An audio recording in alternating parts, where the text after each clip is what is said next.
All right, welcome to the deep dive, everybody. Ready to tackle some calculus today. Yeah, you bet. It's a pretty big deal, this whole calculus thing, right? It's often called like the key to understanding nature. Yeah, And it makes sense, because it's all about change at its core, how things change over time, over distance, whatever it might be. that's it. Yeah.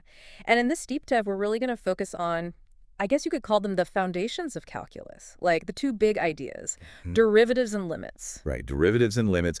And we have some great source material we're going to be drawing from to really help you grasp these concepts. Absolutely. So consider this, folks, your express lane to understanding calculus. Hmm. We're not going to get lost in all those tiny details. Instead, we're going to focus on the big picture. The really important insights. Yeah, the really important insights. So let's jump right in with something that I think makes this whole derivative thing a lot more concrete. A falling object. Look here, a falling object. So picture this. You're standing on a cliff, it's really high, and you drop something. And according to our sources, the distance that object falls, we're talking meters here, is about 4.9 times the square of the time, measured in seconds. So S equals 4.9 times squared, if you're into the whole equation thing. All right, so we have a nice formula describing that motion. Exactly. And we have some data that shows how far it's fallen at different points in time, right? Yeah. And what we want to figure out is its velocity, how fast it's going at a specific moment. Let's say, just for kicks, at exactly 2 seconds after you drop it. Okay, so right at that 2-second mark. Right at the 2 second mark. Yeah. Now, the first thing that might pop into your head is like, oh, well, average velocity. If it falls, 19.6 meters in those first 2 seconds, then its average velocity is 9.8 meters per second. Right. Just Yeah. divide the distance by the time. Yeah, just basic division. But that doesn't actually tell us how fast it's going in 2 seconds. It could be speeding up along the way. Exactly. That's the key point. It could be speeding up. It could be slowing down. We don't know. The average velocity over that whole time period doesn't really tell us the full story.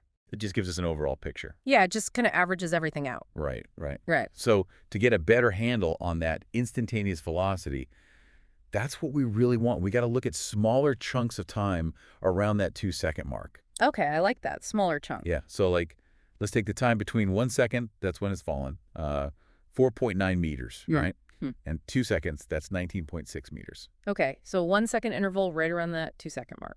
Exactly. So during that 1 second, it covers 14.7 meters. So if you do the math, the average velocity over that little interval is 14.7 meters per second. Ah, so already higher than that 9.8 meters per second we got for the first 2 seconds. Way higher. So that kind of hints that, yeah, it's probably speeding up. It's going faster in that second interval than it was overall. That's a good sign. That's a good sign. And this is where things get super interesting, right? Okay. Okay, lay it on me. So our sources, they take this idea and they run with it. They start looking at smaller and smaller intervals, tinier and tinier chunks of time, ending right at 2 seconds. Like, let's say 1.5 seconds, 1.8, 1.9, even closer. So really honing in on that 2 second point. Exactly. Right. And what they find is, as you make the start of that interval get closer and closer to 2 seconds, the average velocity over that tiny slice of time, it gets closer and closer to a specific value, And what value is that? around 19.6 meters per second. 19.6. Interesting. Right. So we're basically zooming in, we're really zeroing in on what's happening right at that moment at 2 seconds. It's like slow motion replay, but for math. Exactly. Exactly. And here's the other cool thing. They didn't just look at it from one side. Oh. They also looked at it from the other side of 2 seconds. Okay, what do you mean? So instead of like those intervals ending at 2 seconds, they looked at intervals starting at 2 seconds and going to a slightly later time. So like 2.1 seconds, 2.05, 2.01, getting closer and closer to 2. Interesting. So they're sort of closing in on 2 seconds from both directions. Exactly. And guess what? As that end time gets closer and closer to 2 seconds, the average velocity over those tiny intervals, it also approaches that same value, 19.6 meters per second. Wow. So no matter which way you approach it, you're getting closer and closer to that same value for the velocity. Isn't that neat? That's really neat. So it's like whether you look at the moments just before 2 seconds or just after 2 seconds, they all seem to point to this one velocity, 19.6 meters per second, as being the true speed at that exact moment. That's the idea behind the derivative, isn't it? It's all about finding that instantaneous rate of change. It's not an average over a period. It's that precise speed at a single tiny moment. Boom. You got it. That's the heart of the derivative right there. And it's not just limited to velocity, right? It applies to anything that changes over time or any other variable for that matter. Absolutely. Any kind of change you can think of, you can analyze it with derivatives. It's powerful stuff. Now, to make this whole getting closer and closer business a bit more mathematically precise, we need to talk about something called limits. Limits. Yes, this is where things get really, really precise. It's a formal way to deal with this idea of approaching a value without necessarily reaching it. Yeah, like getting closer and closer, but maybe never quite getting there. Exactly. So think about it this way. Let's take a simple function like fx equals x squared. Easy peasy, right? Simple and elegant. Now, as x gets really, really close to 0, what happens to fx, that x squared value? It also gets super close to 0, right? It shrinks down right along with x. Yeah, it shrinks right down. And we capture that idea mathematically with limit notation. So we'd write the limit as x approaches 0 of fx, that's x squared, equals 0. Okay, so it's a way of saying what the function is approaching as the input gets closer and closer to a specific point. Bingo, you got it. So you can think of a limit as the value that a function should be at a certain point, even if it might not actually be defined there, or even if it doesn't quite reach that value. Okay, so it's like the function's target in a way. Yeah, a target. I like that. Okay. A perfect example of this is the function, say, gxx equals the absolute value of x divided by x for any x that's not 0. Okay, so we're specifically excluding x equals 0. Right, because at x equals 0, well, you're dividing by 0, and that's a big no-no in math. It's undefined. The universe explodes or something. Yeah, it's something like that. But here's the interesting part. If you look at what happens as x gets closer and closer to 0, let's say from the positive side first, gx is always equal to 1. It doesn't matter how close you get, it's always 1. Huh. Okay, so if you approach 0 from the right, the function is always 1. Yep. But now flip it around, look at what happens as x approaches 0 from the negative side. Okay, so from the left. Yeah, from the left. Now, gx is always equal to -1. Wow, so it's approaching different values depending on which direction you're coming from. Exactly. And that's the case we would say that the general limit, the limit at x equals 0, doesn't exist. Because the left-hand limit and the right-hand limit don't match up. Exactly. It's like the function has two different should-be values at that point, depending which way you're coming from. It can't make up its mind. Like it's at a fork in the road. Yeah. And that throws the whole limit idea out the window. Now let's look at another example. hx equals x squared minus 4, all divided by x minus 2, again for any x not equal to 2. Okay, another function with a point excluded. What happens at x equals 2 this time? Well, if you plug in 2, you get 0 divided by 0, that same undefined situation, right? Right, because you can't divide by 0. But we can still look at what happens as x approaches 2, right? Exactly. And here's where things get clever. If you simplify that expression a bit, you can factor the numerator you find that hx actually equals x plus 2. Ah, so we can rewrite the function in a simpler form. Yep. And now, if x gets close to 2, well, hx gets close to 4. Okay, I see. So even though it's not defined at 2, it's getting closer and closer to 4 as x gets closer to 2. Exactly. It's like there's a hole in the graph at x equals 2, but the function's still aiming for that value of 4. Like a target with the bullseye missing. Yeah, that's a great way to put it. So that idea of approaching from the left or from the right, that's really important. It has a name. You know, those are called one-sided limits. One-sided limits. If you're approaching a point, let's call it A, from values smaller than A. So you're coming in from the left, that's the left-hand limit. Okay, I'm with you. And if you're coming from the right, from values bigger than A, that's the right-hand limit. You got it. Now, for the overall limit to exist at A, those two one-sided limits, they got to agree. They got to be the same value. Right. It has to be approaching the same target from both sides. Otherwise, it's like that earlier example where it's approaching 1 from one side and -1 from the other. It's just not consistent. Exactly. If the left-hand limit and the right-hand limit are having a disagreement, then the overall limit just says, nope, I'm out of here. It's like a split decision, can't pick a winner. Exactly. No clear winner. All right, let's look at some specific examples to really hammer this limit thing home. All right, hit me with them. Okay, first up, fx equals x plus 10 as x approaches 5. Okay, x plus 10. Now, whether x is getting closer to 5 from below, so like 4.9, 4.99, 4.999, or from above 5.1, 5.01, 5.01, fx is getting closer and closer to 15. It's closing in on 15 from both sides. Yeah, like it's being squeezed towards 15. Yeah. And in this case, f5, the actual value of the function at 5 is also 15. Ah, so the limit and the function's value agree in this case. Yep. It's a nice, well-behaved function. I'm a good citizen. Haha, a good sit. Let's try another one. Fx equals x cubed as x approaches 1. Okay, x cubed. Let me think about that. So what's the limit, and what's f1? Well, if you plug in 1 for x, you get 1 cubed, which is 1. And I think the limit as x approaches 1 would also be 1, right? Because as x gets closer to 1, x cubed will also get closer and closer to 1. You nailed it. Limit is 1, f1 is 1. Another nice and easy one. Okay, good. I'm starting to get this. You're a natural. All right, how about this one? Fx equals 3x as x approaches 2. All right, 3x as x approaches 2. So if you plug in 2 for x, you get 3 times 2, which is 6. So I'm guessing the limit is also 6. It is. Limit is 6, f2 is 6. They're a perfect match. These are making me feel good. See? Limits aren't so scary after all. All right, let's throw in a constant function just for fun. Oh, a constant function. Those are always fun. Right. So simple. Fx equals 3. Doesn't matter what x is, fx is always 3. So what about the limit as x approaches, oh, I don't know, any number you can think of? Well, since fx is always 3, no matter what x is doing, the limit would have to be 3 as well. Exactly. It's always 3 no matter what. The limit doesn't even have to work hard in this case. It just gets a free pass. Exactly. It's like it's already at the finish line. All right, let's do one more that's a little bit more challenging, but not too bad. Fx equals x squared plus x as x approaches 1. All right, x squared plus x as x approaches 1. Let me see. If I plug in 1 for x, I get 1 squared plus 1, which is 2. So f1 is 2. Right on. Now for the limit.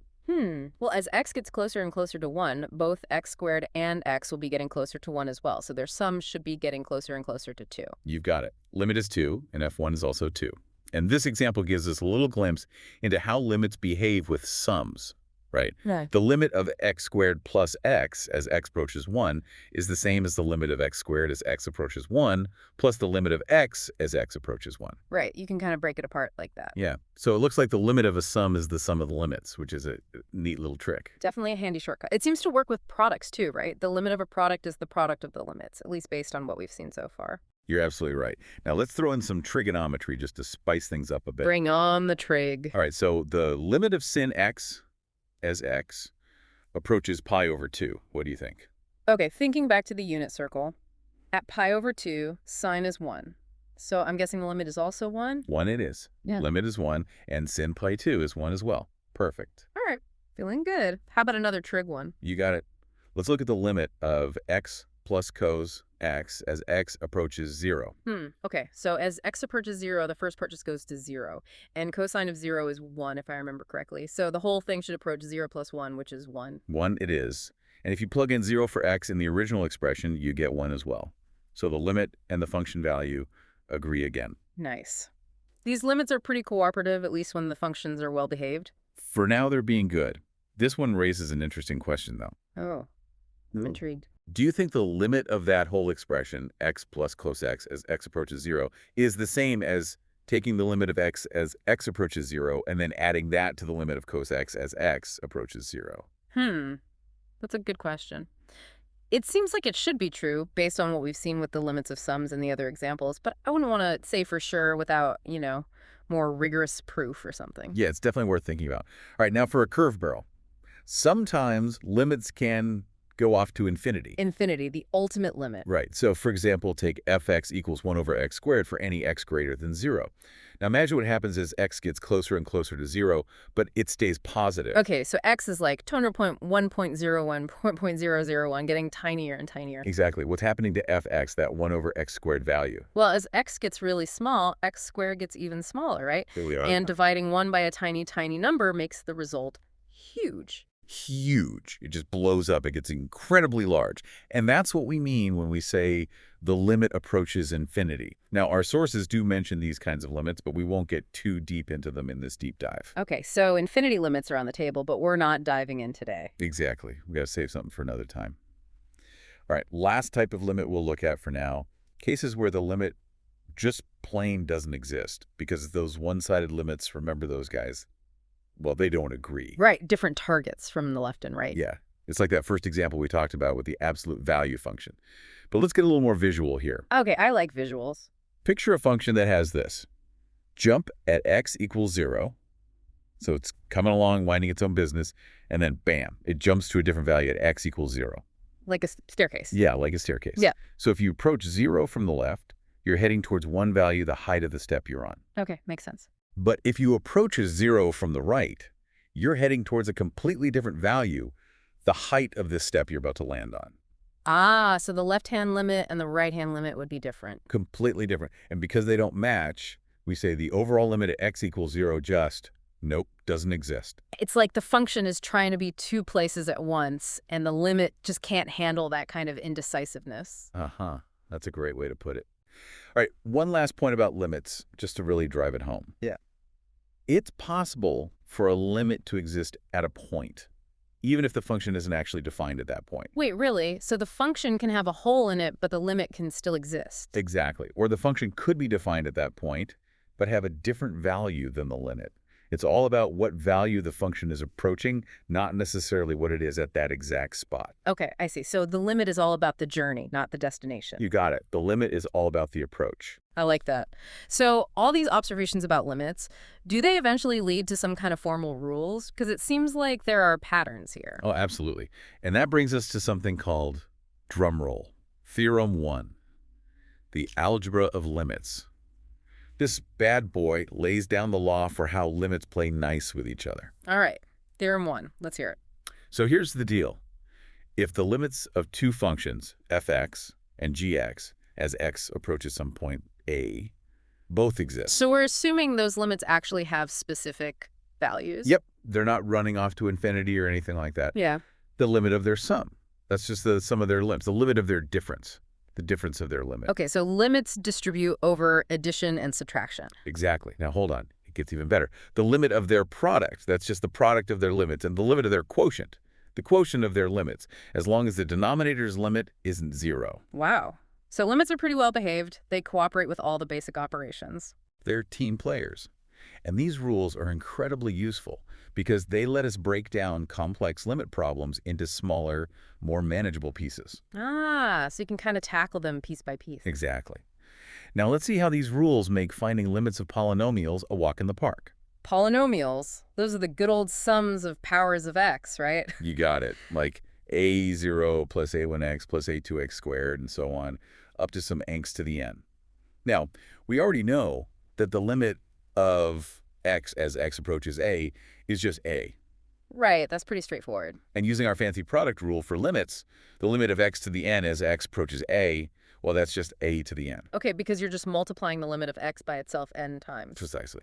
And then, thanks to our sum rule, the limit of that whole polynomial as x approaches a is just what you get when you plug a into every x in the polynomial. Ah, so you can basically just evaluate the polynomial at that point. Exactly. Piece of cake. Cakewalk limits. Yeah. Now, how about those rational functions? Those are a bit trickier, right? Yeah, rational functions are just fractions where the top and bottom are polynomials. Right, polynomials over polynomials. Fun times. Now, if you're trying to find the limit of a rational function as x approaches a, and the bottom polynomial isn't 0 at a, it's just like with polynomials, you just plug in a for x and you're done.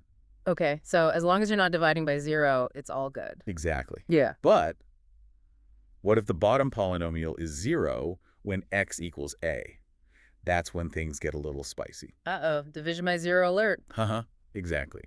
Now, we've got a couple of scenarios. If the top polynomial isn't 0 at a, then the limit usually doesn't exist. It might zoom off to infinity or something like that. Okay, so if the bottom goes to 0 but the top doesn't, we're probably in trouble. Probably. But if both the top and the bottom polynomials are 0 at a, whoa, things get interesting. 0 divided by 0. Isn't that, like, super illegal in math? It's not illegal, but it's definitely mysterious. It's what we call an indeterminate form. And what it often means is that there's this sneaky little factor of x minus a hiding in both the top and bottom polynomials. Ah, common factor. You got it. And we can cancel those bad boys out. Once we do that, we can try evaluating the limit again, and it might actually work out nicely. So it's like we're removing the thing that was causing the division by 0 problem. You're a limit-solving wizard. That's exactly what we're doing. Wizardry. I like it. Do we have some examples of this in action? Oh, you bet. So for a nice simple polynomial like x cubed minus x squared plus 1 as x approaches 1, well, we just plug in 1 for x and we get 1. Easy peasy. All right, that's a freebie. Right. Now, how about x plus 3 as x approaches negative 3? Plug in negative 3 and we get 0. Still straightforward. Polynomials, no problem. But what about those tricky rational functions? All right, let's try one. X to the 100th power plus 1 divided by x plus 1 as x approaches 1. Okay, so if I plug in 1, I get 1 to the 100th power, which is still 1, plus 1 over 1 plus 1. So that's 2 over 2, which is 1. You're on a roll. 1 it is. All right, let's try a tougher one now. All right, you asked for it. How about this? X cubed minus 4x squared plus 4x, all divided by x squared minus 4 as x approaches 2. Okay, let me think. If I plug in 2, yep, I get 0 over 0. Indeterminate form alert. Red alert. But don't worry, we've got our factorization toolkit ready. All right, let's factor. So the top, I can pull out an x, and then it's x minus 2 squared, and the bottom is the difference of squares. So it's x minus 2, x plus 2. Beautiful. Now, can we cancel anything out? Yes, there's an x minus 2 on the top and the bottom. Goodbye. X minus 2. So now we have x times x minus 2 over x plus 2, and we're still looking at the limit as x approaches 2. What happens now? Well, now I can plug in 2 without getting 0 in the denominator. So it's 2 times 0 over 4, which is 0. 0 it is. We have successfully navigated the treacherous waters of the indeterminate form. High five. That felt good. Right. So remember, when you encounter those zero situations, factorization is often your best friend. Don't forget to factor. Got it. All right, let's move on to another handy tool for our limit-solving arsenal. Theorem 2. This one's all about limits of expressions like x to the n minus a to the n divided by x minus a. Okay, I'm seeing a lot of n's and a's there. What's the deal with this theorem? So this theorem tells us that the limit of that whole expression as x approaches a is equal to n times a to the power of n minus 1. And this works for any positive integer n. Interesting. So it's a shortcut for limits of these specific kinds of expressions. Exactly. It even works for rational values of n as long as a is positive. Now, the proof of this theorem involves factoring, but we won't go into all that right now. Okay, so we'll take your word for it. Trust me, it works. And the best part is it gives us a super quick way to solve limits, like x to the 15th power minus 1 divided by x to the 10th power minus 1 as x approaches 1. Okay, let me see if I can apply the theorem here. So n is 15 and a is 1. So the limit would be 15 times 1 to the power of 15 minus 1, which is 15 times 1 to the 14th, which is just 15. Not quite. We need to adjust for the fact that we have x to the 10th power in the denominator, not just x. We can rewrite the expression to use theorem 2, and it turns out the limit is actually 32. Ah, right. I forgot about the denominator, so it's not always a direct plug-and-chug situation. Sometimes you need to be a bit clever.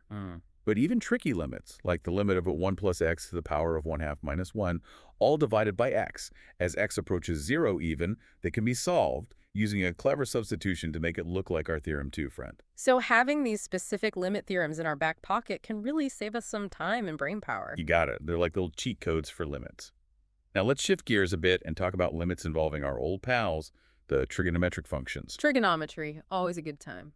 First up, we have theorem 3, which is pretty intuitive. If you've got one function that's always less than or equal to another function. Okay, so one function is always below or at the same level as the other function. Exactly. Then, if their limits exist, they'll follow the same rule.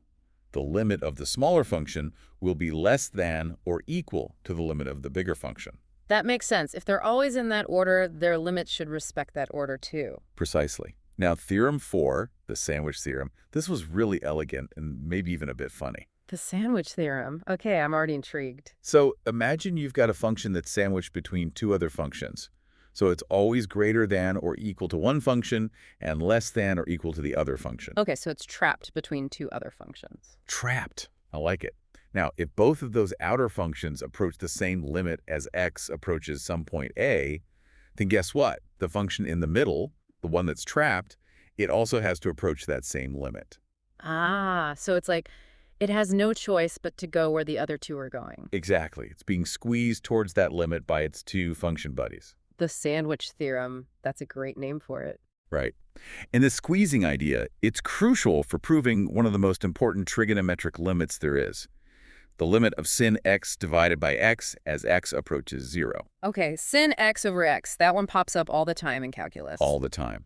So how do we tackle this one? Well, We use a little geometry, a dash of the unit circle, and a big helping of the sandwich theorem. Sounds like a delicious mathematical recipe. It is. So if you draw yourself a unit circle and you take a small angle x, you can use some clever geometric arguments to show that cos x is less than sin x over x, which in turn is less than 1. Okay, so we've got sin